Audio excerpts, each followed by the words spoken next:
구속의 필요성이 인정돼야 된다. 저는 뭐 개인적으로 그런 생각하고 있습니다. 과정과 주장을 잠깐 좀 살펴보면요. 김성훈 차장은 윤 대통령은 지난 1월 체포 방해와 상관이 없다라고 수사기관에서 주장하고 있고요.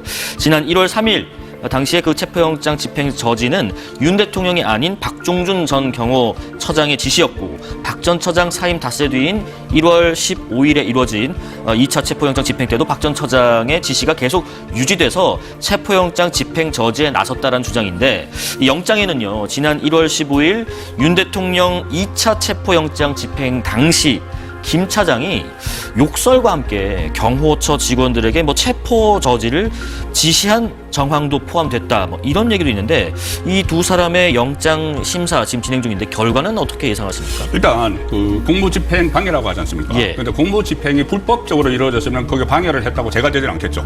그런데 윤석열 대통령 쪽은 이 공무집행이 불법적으로 이루어졌다고 보는 거예요. 예. 왜 그러냐면 공수처가 수사권이 없는데 수사권이 없는 공수처가 체포영장을 또 일명 말하기를 법원 소핑해서 발부를 받아서 그것을 이제 체포영장을 강제로 집행을 하려고 했기 때문에 윤석열 대통령이 대통령 입장이지만은 이것은 불법이라고 생각을 해서 응하지를 않은 거예요. 네. 응하지를 않으니까 경호처에서는 박종준이든 김성훈이든 이것은 그러면 경호처법에 따라서 윤석열 대통령을 지켜야 되는 거예요. 그러니까 경호처법과 공무집행방해가 이제 충돌을 한다고 보면은 어느 것이 불법이냐고 문제가 되는 것이죠. 그런데 최근에 그 실마리가 하나 나왔어요. 네. 뭐냐면은 이것도 또 지경 부장판사가 공수처의 그 수사권에 대해서는 논란의 여지가 있다고 분명히 하면서 구속 취소를 했기 때문에 그렇다면은 그 체포영장을 공수처가 청구를 하고 발부받아서 집행하는 것도 나중에 그 논란의 여지 속에 들어갑니다.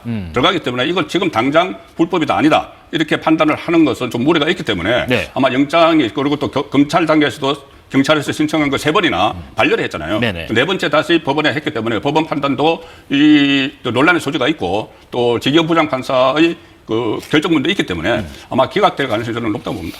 경호처법을 준수했고 또 공수처의 어떤 수사 과정에 있어서 결정문도 있었기 때문에 변수가 있고 그렇기 때문에 기각을 예상하셨습니다. 대변인께서는요? 저는 인용이 되어야 된다라고 봅니다. 그래서 구속을 지금 해서 지금 그동안 이 대통령 관저를 경호하는 이 과정 속에서 사실 지금 바깥으로 알려진 것보다 더 많은 내용들이 지금 국회에서 지난 이 특위 과정에서도 제시가 된 적이 있습니다. 특히 윤건영 의원 같은 경우에는 경호처 내에서에 있었던 많은 일들을 당시 특위에서 또 그 새롭게 제시한 바도 있기 때문에 이런 과정들이 수사가 제대로 이루어져야 되는데 그런 수사가 지금까지 이 김성훈 처장이 구속되지 않았기 때문에 제대로 된 수사가 이루어지지 않은 측면이 있다. 그렇다면 지금이라도 늦었지만 구속을 통해서 제대로 된 수사가 이루어져야 된다. 이런 말씀을 드리고 싶습니다.